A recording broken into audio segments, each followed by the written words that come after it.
Guys, good afternoon. Welcome back sa aking YouTube channel. For today's video, check natin ang 2024 Honda City 1.5 RS CVT Meteoroid Gray. Guys, ito yung top of the line variant ng ating Honda City. Kanyang price is 1,128,000 pesos. Tour ko na kayo ngayon sa ating featured unit for today. Guys, for the top of the line variant ng ating Honda City ngayon, meron siyang resemblance dun sa 10th gen na Honda Civic. Ganun na kasi ang kanyang muka. Mas aggressive, mas sharper ang front portion natin ngayon dun sa MMC or minor model change na Honda City. Regarding headlights, naka LED headlights na tayo with daytime running lights, LED fog lamps. Ang maganda nga rin pala dito guys, doon sa fog lamps niya, meron siyang garnish para mas mabigyan kanya ng sportier look dito sa front portion na nakakonect dito sa normally para siyang para siyang chin din, parang lower chin na naka-emboss. At yung lower front accent garnish natin is combination siya ng diamond shape, then carbon type na front accent garnish. Then matte black ang ating front grille with RS new shape na emblem, Honda emblem. Then ang nag-outstand nga rin pala dito sa front portion ng ating Honda City RS is etong glossy black garnish sa upper portion. Pakita ko lang yung front portion ulit. Mas ma-appreciate nyo siya pag nakita nyo siya na actual kasi napakaganda in person talaga ng Honda City RS natin. Then regarding naman sa engine guys, 1.5 CVT or 7-speed automatic, 121 horsepower with 145 Newton meters of torque, double overhead cam, front wheel drive. Combination siya ng power and fuel efficient na engine. So proven and tested na siya. Hindi kanya bibitinin lalo na sa mga uphill. And yun yung isa sa mga asset din ng Honda City. Compare sa mga counterpart niya with other brands, the engine itself. Pakita ko naman yung passenger side. So dito naman sa alloy wheels natin guys, kung mapapansin nyo, it's more on parang two-tone kasi siya. Before kasi light silver and black. Ngayon kasi it's more on, actually parang gray na to gray and glossy black na alloy wheels, 16-inch. Ventilated disc ang ating brake sa harap. MacPherson strut naman ang suspension natin sa front. Ground clearance is 134 mm. Then meron siyang additional side skirt for sportier look. Door integrated side mirror, iwas blind spot, glossy black upper portion na side cover. Then side turning lights. Then sa lower portion naman ng ating side mirror, matte black naman siya. Body color door handles. Then meron na rin siyang smart entry.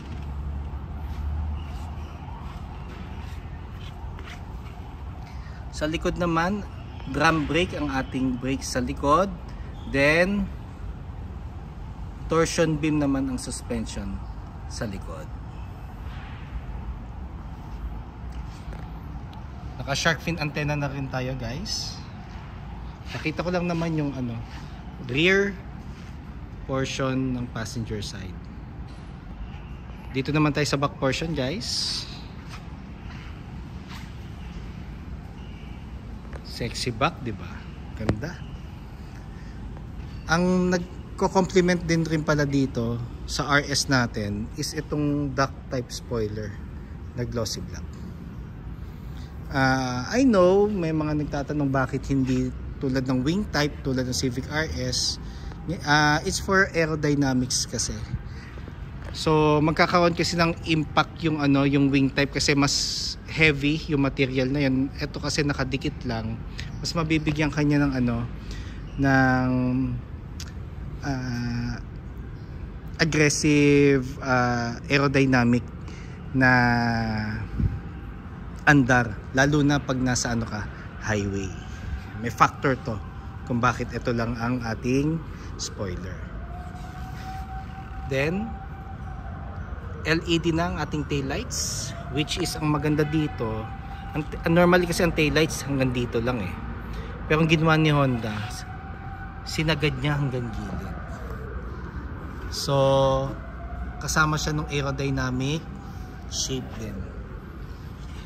Tapos sasabayan mo pa ng new shape ng RS emblem, Honda emblem, City emblem, reverse camera.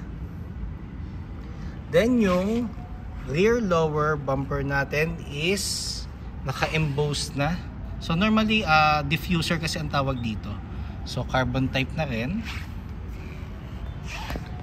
Kung makikita nyo siya pa side, nagbibigay siya ng additional shape palabas para mas maging sporty ang itsura ng front and rear portion. Then pakita ko naman ang compartment natin or trunk space. Very spacious trunk space, isa sa mga best asset ng ating Honda City. So nandito yung tools, floor mats, spare tire, donut type. So pag nag-turn over naman kami, ito na rin yung jack, kompleto.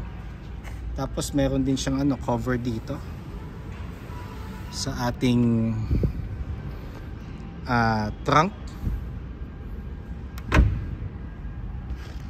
Then ito naman ang natin guys, rear portion ng driver side.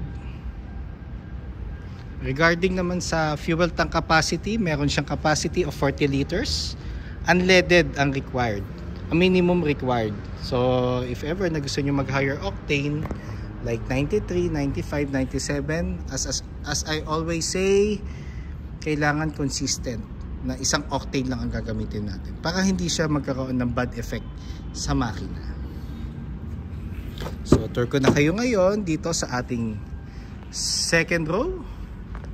So sa door panel natin guys, urethane texture with leather and red stitches for the armrest. Then meron tayong guys, aircon vent sa middle section. Then meron siyang dalawang power outlet na tig 12 volts. Normally kasi ang aircon vent sa isang sedan, normally mga mid-size yan na category. Pero ngayon si Honda ang ginawa niya para mas maging premium, the same time executive look na rin ang interior, nilagyan niya na rin ng rear aircon vent sa middle section. Then texture ng ating seats is full genuine leather with red stitches. Meron siyang armrest portion na to with 2 cup holders.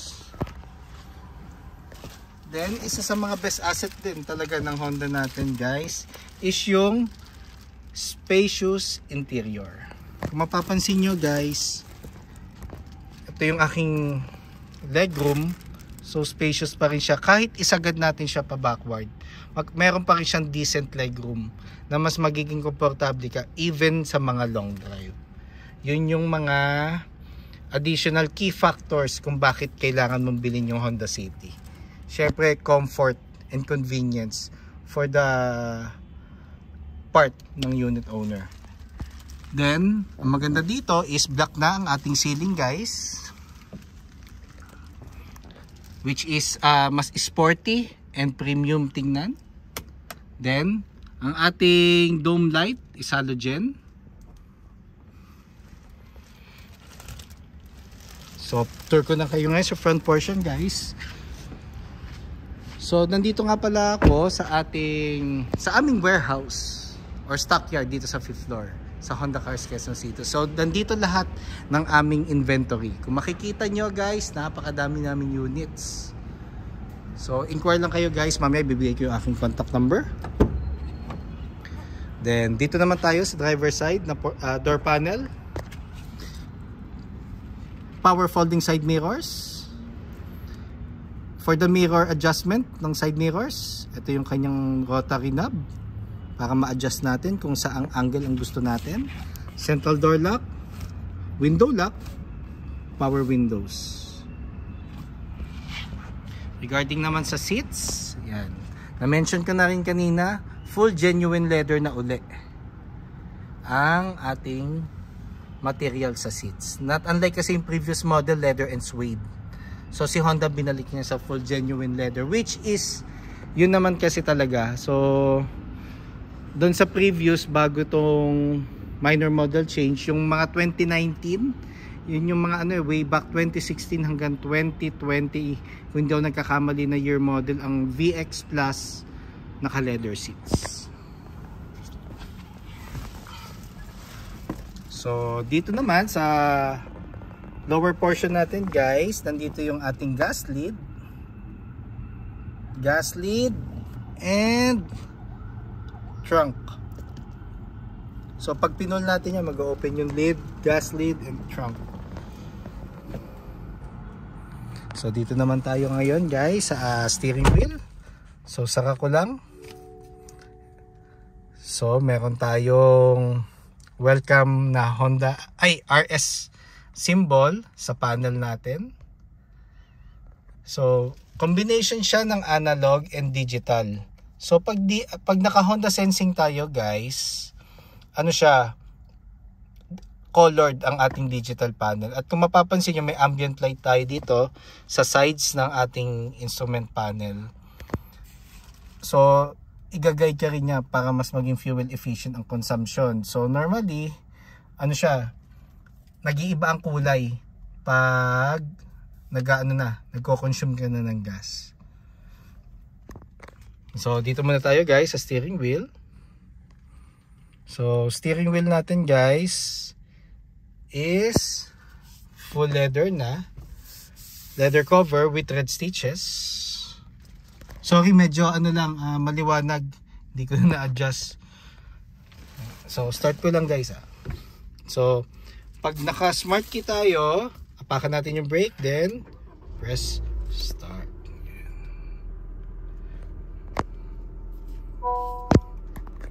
Ang tuloy aircon, medyo mainit. Ako na lang kasi tao dito sa sa 5th floor. Wala na yung mga tinter natin at yung PDI. So pakita ko lang, ayan. So colored na ang ating panel, guys.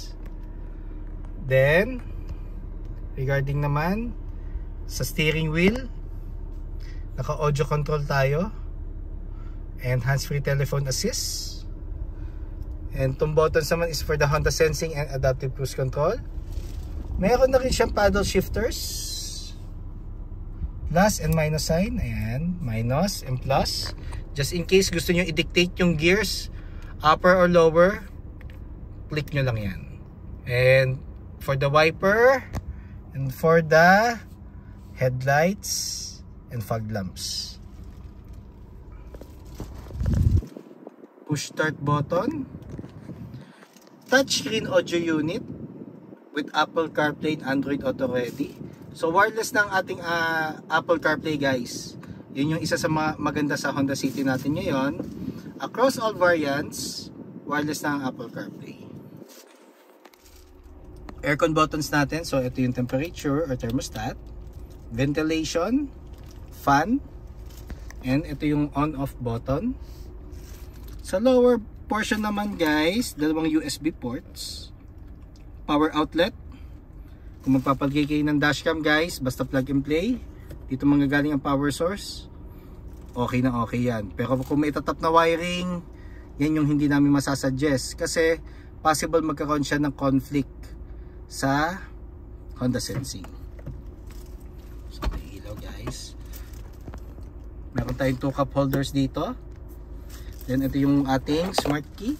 So pag nag-turn over kami ng unit guys, 2 smart key lagi ang aming binibigay. So sa buttons naman sa smart key, meron lock, unlock, remote engine start. Ang purpose ng remote engine start, pag na-park mo siya sa open, tendency mainit ang loob, press twice yung lock, long press to, mag-on yung engine, pero aircon lang ang magfa-function. Ang pinaka-purpose nun is palamigin lang ang cabin bago tayo pumasok. Then kung open natin yung ating crank, long press naman itong button na to.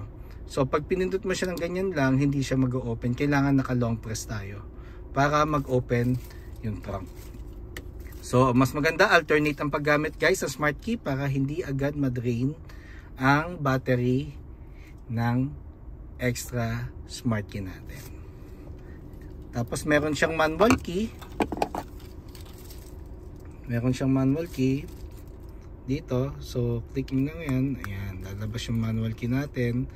Ang purpose ito is pag open ng door at pag na-discharge yung battery, gusto mo siyang i-shift to neutral, papasok natin siya sa portion na to.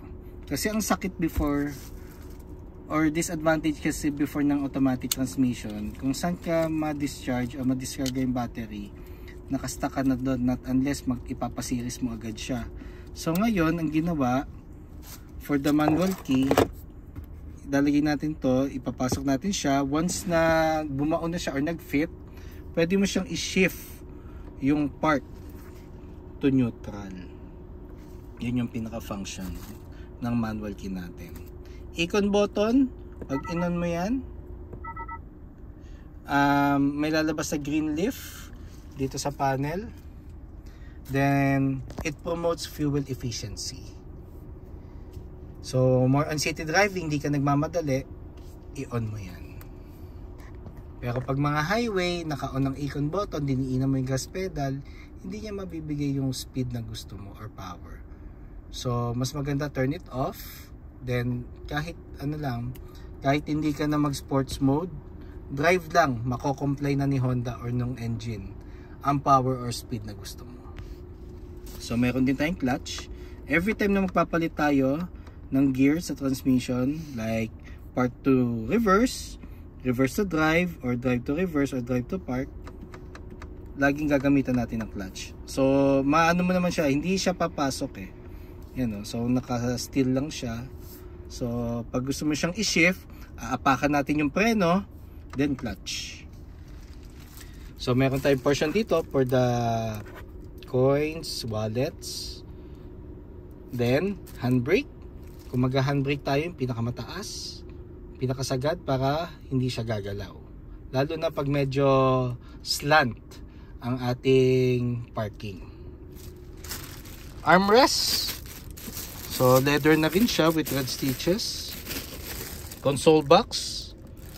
So dyan nyo ilagay yung mga coins din. Car scents, lalo na mga oil base, mas maganda dito.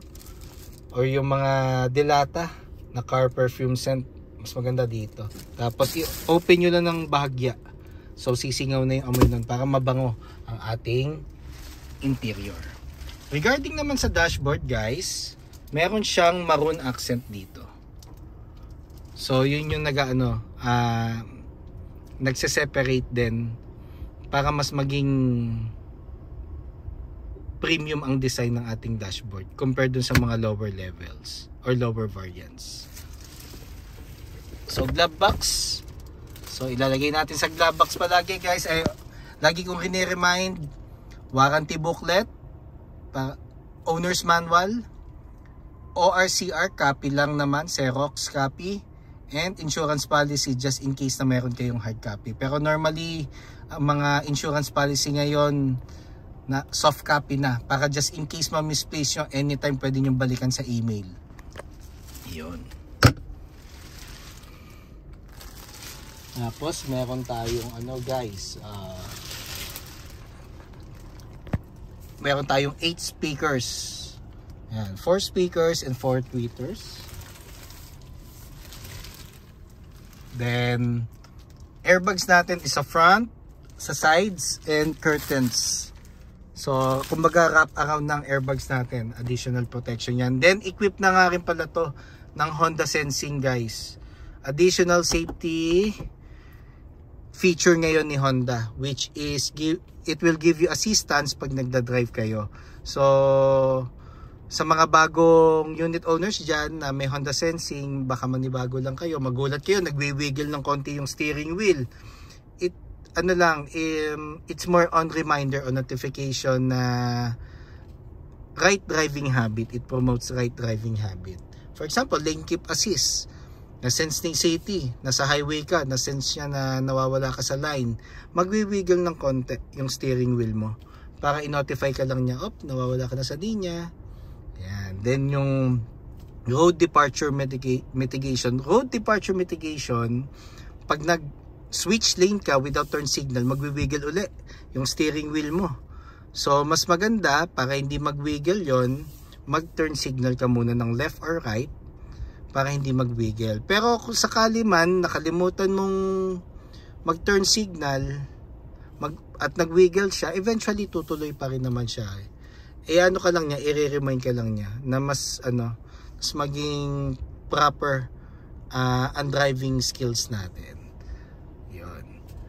Then guys, for today's video, yun lang naman ang pwede kong ma-share sa inyo. Then kung may concerns kayo regarding cash payment terms or bank PO or in-house financing, we have low-down promos and good deals regarding sa discounts na meron kami. Then eventually test drive, bank display for our bank partners, even parts and service appointment. Don't hesitate to call or text 0906 386 8937. Or you can visit me at 141 Quezon Avenue, Quezon City. And look for me, Ross Oliver Cruz, ang inyong friendly sales executive here at Honda Cars Quezon City. Looking forward to render my services to you at to meet you here at our dealership. And kindly subscribe na nga rin pala sa aking YouTube channel para maging updated sa mga susunod na videos. And palike na rin ang aking Facebook page, Honda Cars Quezon City Best Deals, Ross Oliver Cruz. Yun lang guys. Thank you and God bless.